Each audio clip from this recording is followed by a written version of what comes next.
Well, at least I'm not on the floor this time. My painting is blocking 90% of the light, but it works for now. Good morning, guys. Today we are going to be doing a Q&A. I've had a lot of you guys ask for it, so roughly about a week, maybe 2 weeks, I haven't checked the date, but roughly about that time I posted something on the community tab asking for you guys' questions, and today we're going to go through those and answer them. And while I'm doing that, I'm going to be doing a little bit of painting on my mermaid painting. I think I'm going to work mainly on the starfish. I have it up on my workspace now because I'm working so low on it. I don't have to worry about being all the way up there, so it works for now. If we want to do a video working up there, I may have to go back on the floor. Anyways, I'm going to mix up my paint and we'll get started. Okay, so I have the community tab open, I've got all the questions here, and we're going to go through them. So I'm not going to say anyone's username, but I will post everything up there so you can see who did do it, and it's mainly because I'm bad at pronouncing things, and I really don't want to pronounce anyone's name wrong, and I figured it would be fair to just not say any usernames than it would be to just skip over the ones I can't read. Also, I'm bad at reading things out loud, so if I stumble, I apologize. Okay, so first question. I enjoy your channel. You are so generous with sharing how you do what you do. Do you consider yourself a full-time artist? How do you learn how to do what you do? What is the most challenging aspect of your art? And where did you start selling your art? Okay, so do I consider myself a full-time artist? And the answer is kind of yes. Technically yes, because it is my only form of income, but we're not a one-income family here. And the reason I may be a little bit self-conscious about calling myself full-time is because I don't quite make a lot of money right now. I used to make a lot more, went through some struggles, and we are currently trying to get it back on track. But I'm still making a decent amount of money, just nothing I could live on my own with. Okay, and then basically how I learned to do my art. Pretty much, I am self-taught, which I think might answer another question, but we'll get to that more later. But basically, I started going on to a site called DeviantArt. I saw other people doing what I do currently, and no one really did any tutorials on how to do it, so I just figured it out on my own. Right now, thankfully, people are a lot more willing to share things, so I've currently been learning a lot more stuff, and I've been wanting to invest in other types of things that other art doll makers do. And then what I'm currently dealing with that's challenging for my career is the social media aspect. I feel like I'm a little bit behind. I don't know how to self-promote very well, and I need to get out there more, respond to comments more. I do the best I can right now, but I really need to push myself, and I'm very self-conscious about doing that. And then lastly, where did I start selling? Well, I tried to sell on eBay because other people that were doing what I was doing were doing auctions. So I tried to do eBay auctions, and then it just never worked. I never sold anything on eBay, and then eventually I decided to look into other sites and stuff, and I found Etsy. This was when Etsy was fairly new. I started on that, and I've been selling ever since. Hello. 1. Why do you shave half of your hair? 2. Why do you always use aluminum foil? 3. Why do you always record your intro on a chair? Do you have pets, and if you have them, can you tell something about them? Okay, the hair thing. That's actually kind of funny. I actually don't shave half of my hair. I shave basically everything but the top, but most of the time in my videos I have it off to the side, so you only see the one side unshaved. And beforehand, I actually used to have extremely long hair. This was before I started making videos and stuff like that, so there's no videos of me with my long hair. So if I have a photo, I will post it so you can see what my long hair looks like. But it was extremely fluffy, messy, hard to maintain, and I hated it because it was hot. And the only reason I had it for as long as I did was because everyone else said it was pretty, and I thought it was pretty much the only pretty thing about me at the time, and to get past that I decided to get rid of it. So I just did something that I wanted to do. And then for the aluminum foil question, I use it because it's lightweight, it's easy to sculpt, and it's something that I can actually reuse a lot of the time. So I just kind of have it and it's really easy to use for me, and that's mainly why I use it. Just convenient. And then why do I record my intros and outros on my chair? So I just kind of wanted to make everything look as nice and professional and kind of put together as I could. Didn't have a lot of money at the time, but I wanted to make it look nice. That's the main reason for the chair. Plus it's an easy spot to take photos of. I'm actually currently thinking of trying to reset that up because it does take up a lot of room in the bedroom. So if I can find another smaller chair, I would like to do like bookshelves or something instead of the curtains, and something a little bit more fun. So that might get changed if I can find something that I can afford to do it with.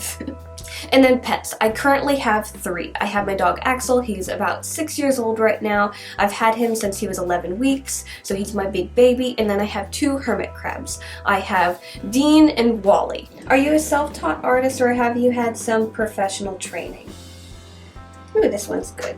Okay, so technically, mostly 90% self-taught. I've taken classes before. I've taken oil painting classes before, probably roughly like when I was 14 or something, but I feel like none of them really like dived into like specifics, like techniques and stuff. I remember like when I took an oil painting class that it was mainly just sitting around and painting. We weren't given any instructions on what to paint, and it wasn't really as professional as I thought it would be. So I just did what I wanted to do, and I experimented with the stuff, and the teacher would come around and just kind of critique everything, and I feel like it was more of a very lazy way of teaching, because I really didn't walk away learning anything. I've learned more from watching other YouTube videos than taking expensive classes when I was a teenager. Hello again, do you have tattoos? And if so, can you show them? I have actually 1 tattoo. And it's quite large for a first tattoo, I've been told. And you're also lucky that I can show it to you because it's not in a weird spot. Ignore the scarring, my shoulders have been breaking out because of stress. But yeah, I have this. I think you can see most of it. It says love over here, where the wing is coming out of the bloodiness. It looks like you used to use real fur a lot. Why did you stop? Just curious. So I opened my Etsy shop about 8 years ago and started making my art dolls. Back then I was on DeviantArt a lot. I really wasn't very social, but I was on there, and the art doll community and the kind of taxidermy community were a little bit intertwined. So I dived into it here and there. First thing I did was I was using recycled pelts to make dragons. So the bodies I would make out of recycled pelts and just use that, and then I'd make the clay pieces and stuff. And then eventually I did do some full-on taxidermy pieces with coyotes. Most of these were, again, kind of recycled pelts, but they had to be taxidermy quality, which was expensive.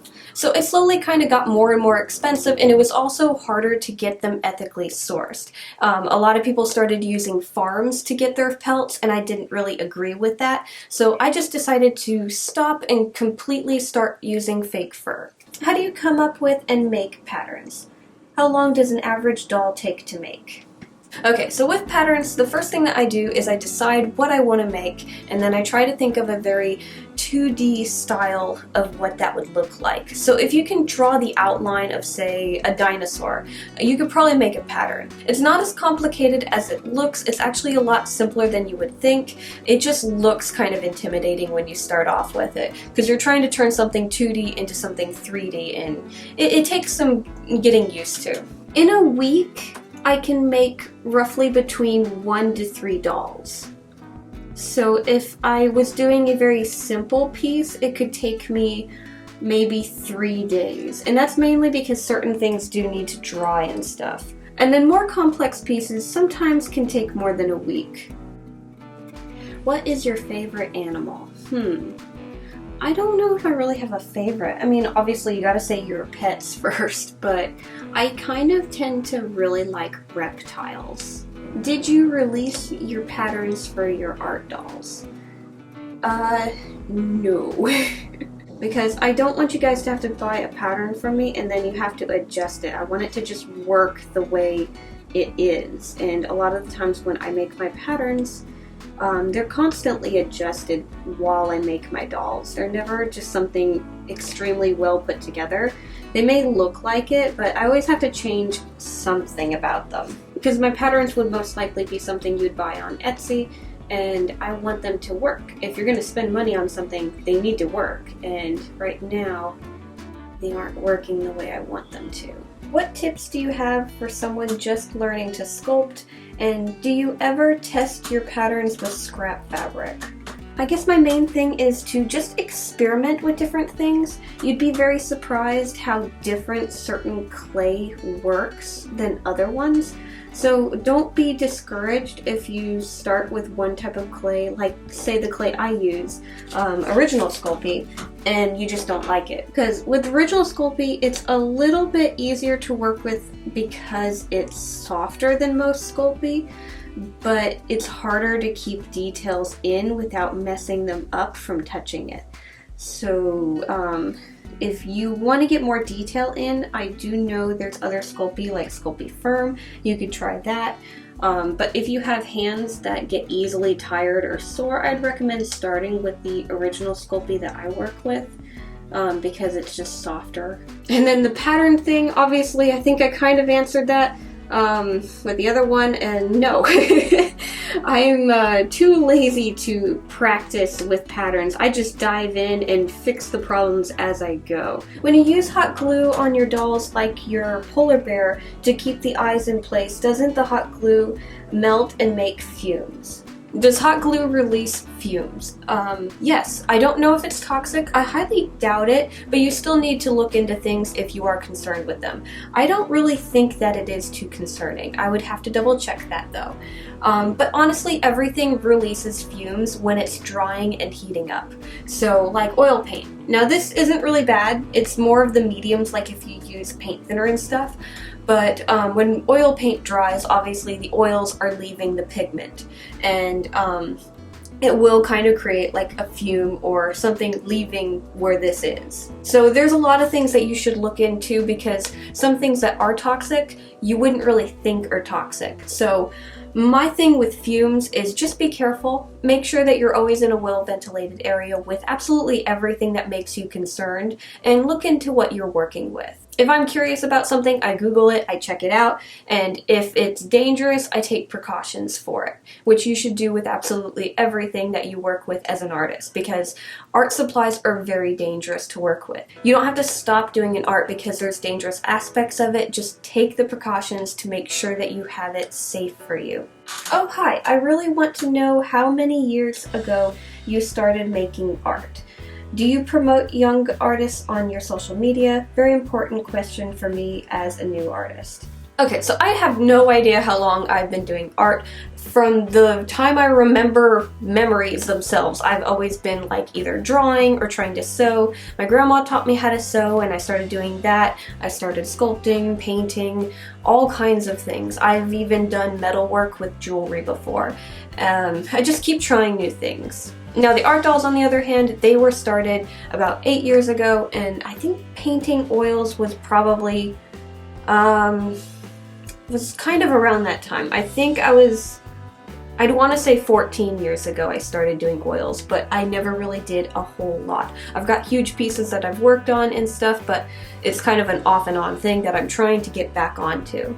And then the social media thing, I would like to do that. I never really thought about it because my social media is very small. Other than YouTube, my Twitter maybe has 150 followers, and my Instagram is just under 600 followers. So they're really tiny accounts compared to my YouTube. And I just never thought anyone would be interested in that. But maybe we can look into that, I'm not sure. Got any tips for someone wanting to start making art dolls? I have the sewing experience, but not the clay skills. Love your channel and your work.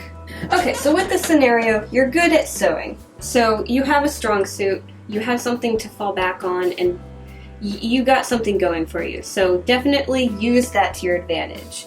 Now with the things that you're worried about because you haven't tried them, do your research, dive into them, and find out what you end up liking.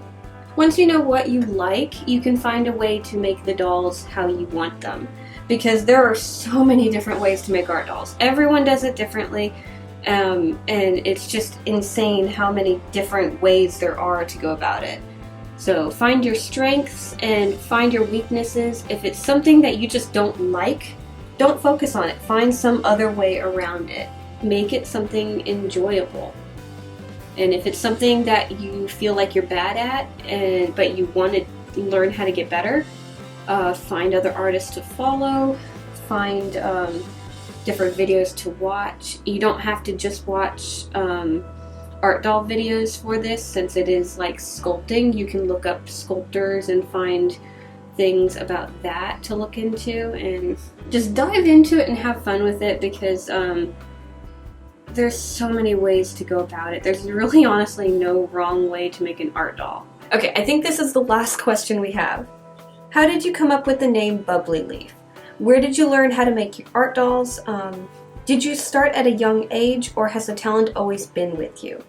Okay, so the username thing is kind of funny. It's also really simple and stupid because I didn't come up with it. It was randomly generated when I made a Xbox account. Michael was helping me make a Xbox account so I could play games with him, and we let it randomly generate, and I was gonna make a name and stuff, but it popped up BubblyLeaf something something something something. It was a bunch of numbers after it that I can't remember. I thought it was funny and it was cute, and I just kept it because I couldn't think of anything else, and I really liked it. And then when I started my YouTube, I couldn't figure out what I wanted to call it, and I remembered my username on the Xbox, and I was like, that's actually really cute, it's unique, I'm gonna go with that. So it was a randomly generated username from an Xbox account. And then where did I learn to make art dolls? I learned from finding other people that were currently making it and just trying to basically figure out how they did it, because there wasn't tutorials around at the time. It was just, everyone was very secretive around the time when I got into art dolls, so it was figure it out on your own kind of thing, and that's what I did. And then like I said, I've always been doing some form of art. I don't feel like I was born talented or anything like that. I feel I was born with the desire to build upon that specific thing. I think that's how most artists actually are. I don't think you can be born with any specific talent. I think you're born with the desire to make that talent grow and improve. And I think my older videos are good examples of that. You can definitely see an improvement between now and then, and that's because I put the time into it. So I don't think I have any born talent, I just really like doing this, and I'm going to fixate on it and continue doing it. Anyways guys, that is the last of our questions. I really hope you enjoyed today's video. I almost got my starfish done. I need to do the little shadows around the bottom one, but they came out cute. Thank you guys so much for watching. Make sure to like, subscribe, all that fun stuff, and I'll see you guys next time. Bye!